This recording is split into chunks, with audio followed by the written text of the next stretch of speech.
Good morning students, how are you? आप कैसे हो आप लोग? उम्मीद करता हूं आप लोग अच्छे होंगे, घर पे होंगे, स्वस्थ होंगे। बेटा हम लोगों ने लास्ट क्लास के अंदर वैलेंस बॉन्ड थ्योरी को डिस्कस किया था इन कोऑर्डिनेशन कंपाउंड, जहां पर हम लोगों ने कुछ एग्जांपल्स किए थे कोऑर्डिनेशन नंबर 6 से रिलेटेड वाले और कोऑर्डिनेशन नंबर 4 से रिलेटेड वाले।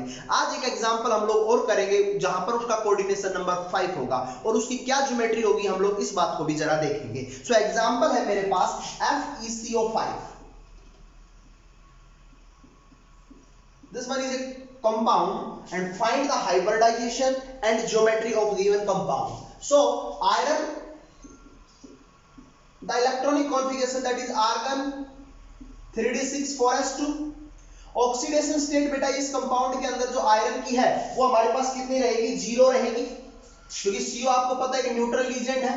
सो अगर मैं अब बात कर लेता हूं आप लोगों के साथ 3d after then 4s, after then 4p and after then 4d. okay, clear आप लोगों को? that one is the 4d.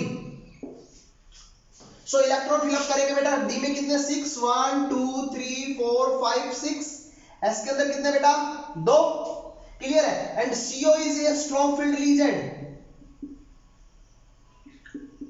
strong filled legend। सो क्या होगी बेटा बताओ? फील्ड लीजेंड है तो पेयरिंग होगी, तो सभी इलेक्ट्रॉन्स पेयर अप हो जाएंगे।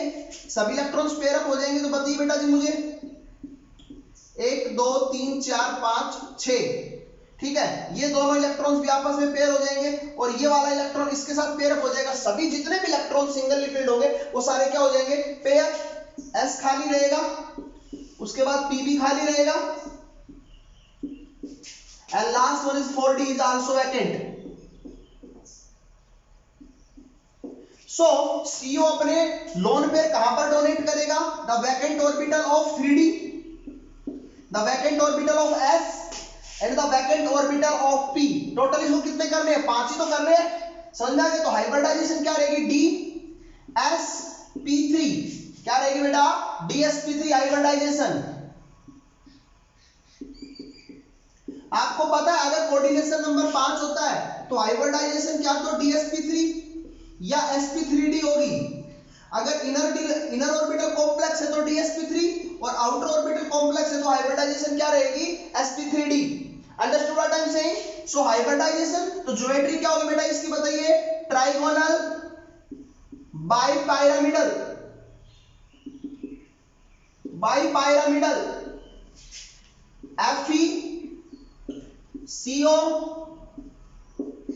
FeCO this one is the geometry. Clear है? अनपेड इलेक्ट्रॉन क्या इसमें है? कोई अनपेड इलेक्ट्रॉन नहीं है, तो कंपाउंड क्या कहलाएगा बेटा बताइए? Diamagnetic. Understood? Inner orbital complex है, अंदर वाले डी यूज हो रहे हैं 3d। क्या ये कंपाउंड कलर होगा? नहीं होगा, क्योंकि अनपेड इलेक्ट्रॉन्स नहीं है, कंपाउंड कलर नहीं होगा।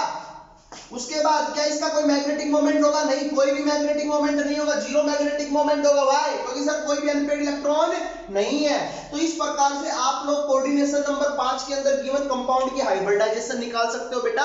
कोऑर्डिनेशन नंबर 5 में दो तरह की हाइब्रिडाइजेशन होगी, क्या dsp3 या sp3d। दोनों की ज्योमेट्री ट्राइगोनल बाइपिरामिडल ही होगी। अगर dsp3 है तो इनर ऑर्बिटल कॉम्प्लेक्स कहलाएगा एंड अगर sp3d है तो आउटर ऑर्बिटल कॉम्प्लेक्स कहलाएगा। क्लियर आप लोगों को? सो ये मैंने आप लोगों के साथ बात की कुछ एग्जांपल्स के related to VBT। Okay, so now so next हम लोग बात करते हैं VBT से रिलेटेड। हम लोगों ने कुछ एग्जांपल्स पढ़े तो एक बात सामने निकल कर ये आई कि जो VBT है, वैलेंस बॉन्ड थ्योरी है, वहां पर जितनी भी कॉम्प्लेक्स की हम लोगों को ज्योमेट्री के बारे में पता चला वो सारी ज्योमेट्री प्रेडिक्ट की गई on the basis of their magnetic moment. Means पहले उनका सभी का मैग्नेटिक मोमेंट निकाला गया और मैग्नेटिक मोमेंट निकालने के बाद उनकी ज्योमेट्री को प्रेडिक्ट किया गया। कैसे किया गया जरा इस बात को भी समझिए आप लोग। देखो फॉर एग्जांपल अगर मैं आप लोगों से बात करूं that is the NiCl4 2 negative.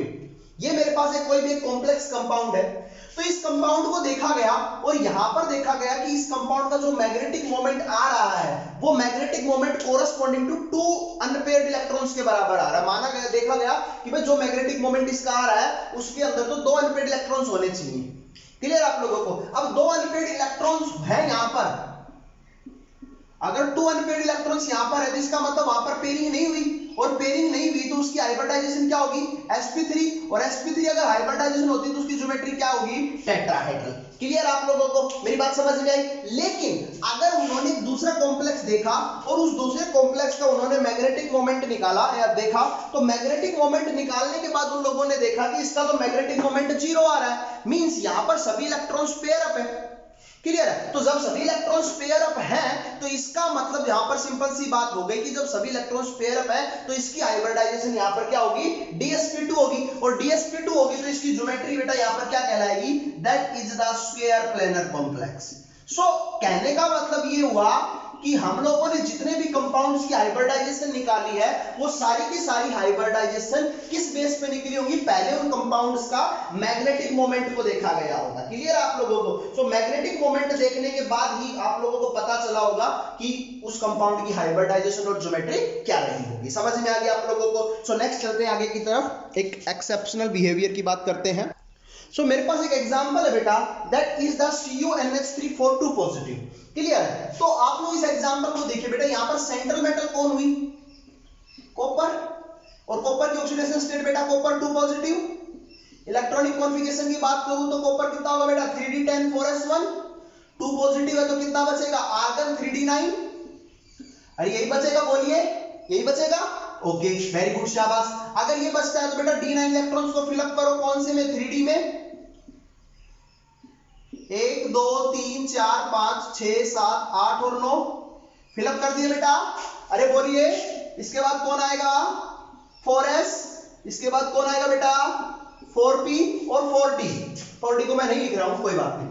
सो अपने पास अब यहां पर कितने लीजेंड है, 4 लीजेंड है, तो उन 4 लीजेंड्स को अपने को क्या चाहिएगा, बताइए बेटा यहां पर क्या चाहिएगा, अरे बोलो क्या चाहिएगा, यहां पर वैकेंट ऑर्बिटल्स चाहिए। तो d के अंदर तो यहां पर वैकेंट ऑर्बिटल्स नहीं है, s के पास और p के पास वैकेंट ऑर्बिटल प्रेजेंट है। तो अकॉर्डिंग टू अगर मैं बात करूं आप लोगों से तो सभी इलेक्ट्रॉन्स पेयर अप हो चुके हैं। अब ये इलेक्ट्रॉन किसके साथ पेयर अप होगा, नहीं हो पाएगा, तो इसका मतलब यहां पर लीजेंड अपने लोन पेयर को डोनेट करेगा, यहां पर और यहां पर, तो टोटल हाइब्रिडाइजेशन इसकी क्या हो जाएगी sp3, और ज्योमेट्री क्या हो जाएगी बेटा टेट्राहेड्रल। क्लियर आप लोगों को, टेट्राहेड्रल। और ये कंपाउंड कैसा कंपाउंड, अनपेयर्ड इलेक्ट्रॉन है तो कैसा कंपाउंड कहलाएगा, पैरामैग्नेटिक।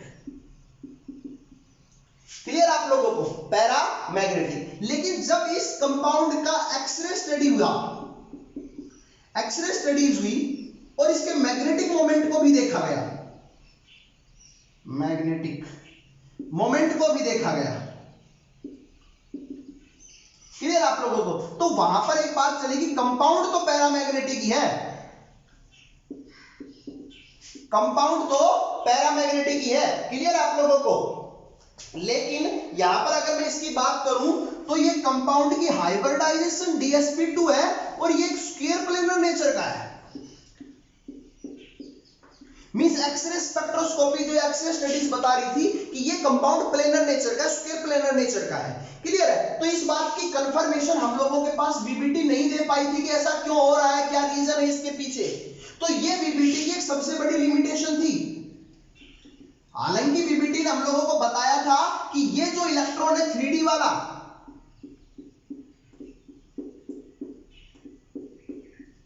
क्लियर आप लोगों को, ये कहां पर चला जाता है, ये इलेक्ट्रॉन 4p में, और यहां पर लॉन पेयर आ जाता है। क्लियर है, मींस शिफ्टिंग ऑफ इलेक्ट्रॉन्स हो जाती है यहां पर। क्लियर है, क्यों ऐसा, क्यों, क्योंकि बेटा इसका भी n+l रूल के अकॉर्डिंग अगर हम लोग बात करें तो 5, और इसका भी अगर n+l रूल की बात करें तो 5, तो दोनों की एनर्जी कंपैरेटिवली स्मॉल है, बराबर है, इक्वल है। तो ये इलेक्ट्रॉन यहां से यहां पर जा सकता है, ट्रांसफर हो सकता है, माइग्रेट कर सकता है।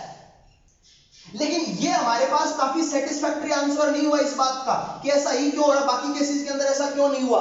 तो वीबीटी इस बात को एक्सप्लेन नहीं कर पाई थी और वो CuNH342 पॉजिटिव की ज्योमेट्री को कंप्लीटली एक्सप्लेन करने में सक्षम नहीं रही। क्लियर है, सो मेजर लिमिटेशन है वीबीटी की ये। क्लियर आप लोगों को? तो कंपाउंड की इसने स्टडी क्या बताई कि टेट्राहेड्रल ज्योमेट्री होगी, बट एक्चुअली कंपाउंड कैसा था? प्लेनर नेचर का था। तो क्यों था इस बारे में हम लोगों को वीबीटी ने कुछ नहीं बताया। क्लियर आप लोगों को? जरा देखते हैं और उसकी लिमिटेशन, आगे लिमिटेशन। दूसरी जो वीबीटी की लिमिटेशन थी वो क्या लिमिटेशन थी? वीबीटी कभी भी हम लोगों को स्ट्रॉन्ग और वीक फील्ड लीजेंड के बारे में नहीं बताया कि कौन सा स्ट्रॉन्ग फील्ड लीजेंड है, वीक फील्ड लीजेंड है। हम लोग जो वीबीटी के अंदर स्ट्रॉन्ग और वीक फील्ड की बात कर रहे हैं, ये हम लोग आप लोगों को समझाने के लिए क्रिस्टल फील्ड थ्योरी के कुछ टॉपिक्स को या वहां से जो एक्सप्लेनेशन थी वो उठाकर यहां पर रखी हम लोगों ने आप लोगों के लिए। लेकिन वीबीटी स्ट्रॉन्ग और वीक फील्ड लीजेंड के बारे में बात नहीं कर रही। उसने ओनली जो ज्योमेट्री को एक्सप्लेन किया था वो on the basis of their magnetic moment के ऊपर ही बेस किया था। क्लियर आप लोगों को? क्लियर है? तीसरी बात, ये जो एक्सप्लेन कर पाई वो ना ही लो स्पिन कॉम्प्लेक्स और हाई स्पिन कॉम्प्लेक्स को एक्सप्लेन कर पाई। हाई स्पिन कॉम्प्लेक्स को एक्सप्लेन कर पाएगी। लो स्पिन कॉम्प्लेक्स क्या होते हैं और हाई स्पिन कॉम्प्लेक्स क्या होते हैं? मींस कुछ इनर ऑर्बिटल कॉम्प्लेक्सेस हैं, वो हाई स्पिन भी कहलाते हैं और लो स्पिन भी कहलाते हैं। तो वहां पर क्या रीजन है, ऐसा क्यों हो रहा है? तो ये इस बात को भी एक्सप्लेन नहीं कर पाई थी। क्लियर है? नेक्स्ट, वीबीटी हम लोगों को किसी भी कंपाउंड के परफेक्ट कलर के बारे में नहीं बता पाई थी। सिर्फ उसने इतना बताया था कि अनपेयर्ड इलेक्ट्रॉन्स हैं तो कलर शो होगा। क्लियर? एक असम्पशन उसने मान के चला था कि अगर अनपेयर्ड इलेक्ट्रॉन है तो कलर होगा, लेकिन ऐसा कुछ नहीं है। वीबीटी ने हम लोगों को किसी भी कंपाउंड के कलर के क्यों होने का, मींस कलर शो करने का क्या रीजन है, उस बारे में हम लोगों को नहीं बताया था। क्लियर आप लोगों को? मेरी बात समझ में आई आप लोगों को? सो ये हमारे पास कुछ लिमिटेशंस थी।